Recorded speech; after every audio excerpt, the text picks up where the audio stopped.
One of the biggest surprises that business owners encounter when they start thinking about selling their business is how much their personal involvement impacts the value of their business. Two companies can have very similar revenue and profits, but sell for very different prices depending on one key factor: how dependent the business is on the owner. So today, we're going to talk about why that happens and what owners can do about it. Hi. We're Jeff and Jenna Konieczko, and we're business brokers with Transworld Business Advisors. And we're also partners in work and in life. We help business owners understand what their business is truly worth so they can plan for their next chapter with confidence and clarity. Jeff handles our business evaluations and our broker's opinion of value. So when you're wondering how much your business is worth, Jeff is actually the one that's going to be walking you through that. So today, I'm going to ask Jeff one of the biggest questions, the biggest factors that impacts business value. We're going to talk about owner dependency. So let's start with the basics. Jeff, when someone's talking about owner dependency, what does that actually mean?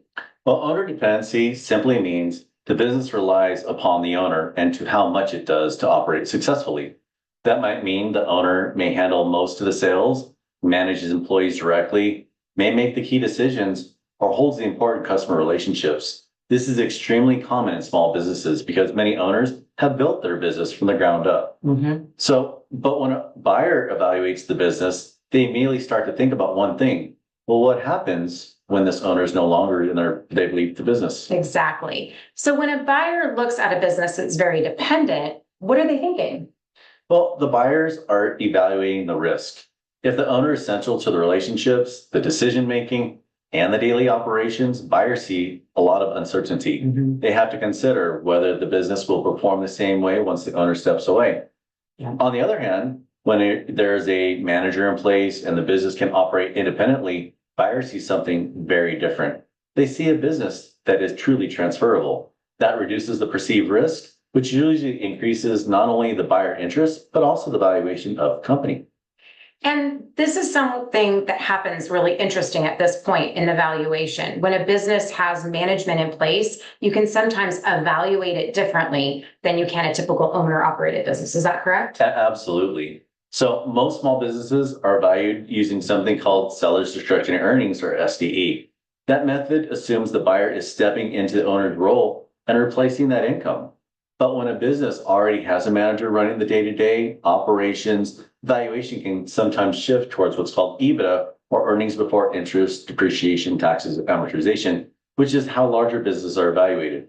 That's important because EBITDA valuations often attract a different type of buyer and can support stronger multiples in certain situations. So having that manager structure in place doesn't just make the business run easier, it can actually change how buyers are evaluating the business. Wow.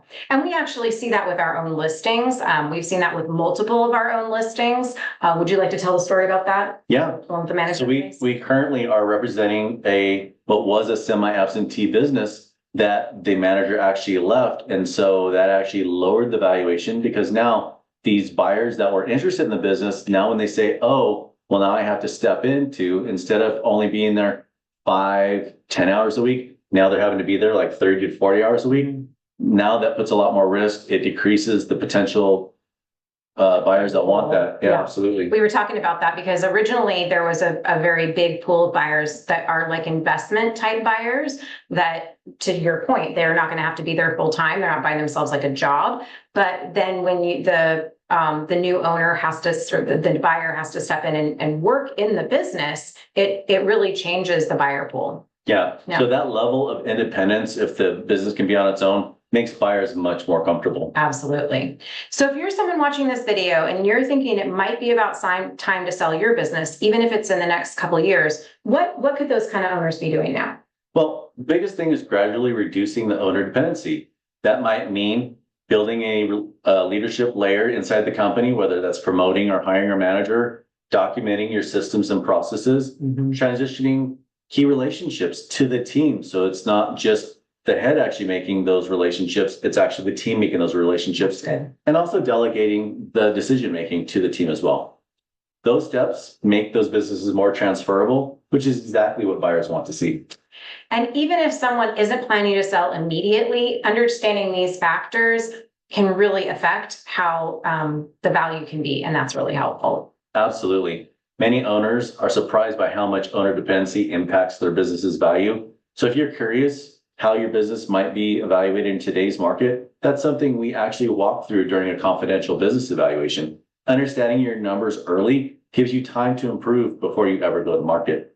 So if you're thinking about selling your business in the next 1 to 3 years, clarity changes everything, and we would love to help. Just click the link below for a confidential business valuation or start a conversation with us. Let's find out what all your hard work is really worth. Thanks for watching this video, and if you found this helpful, be sure to give us a thumbs up and share this with your fellow business owners. Stay tuned for our next video. We'll see you soon. Bye.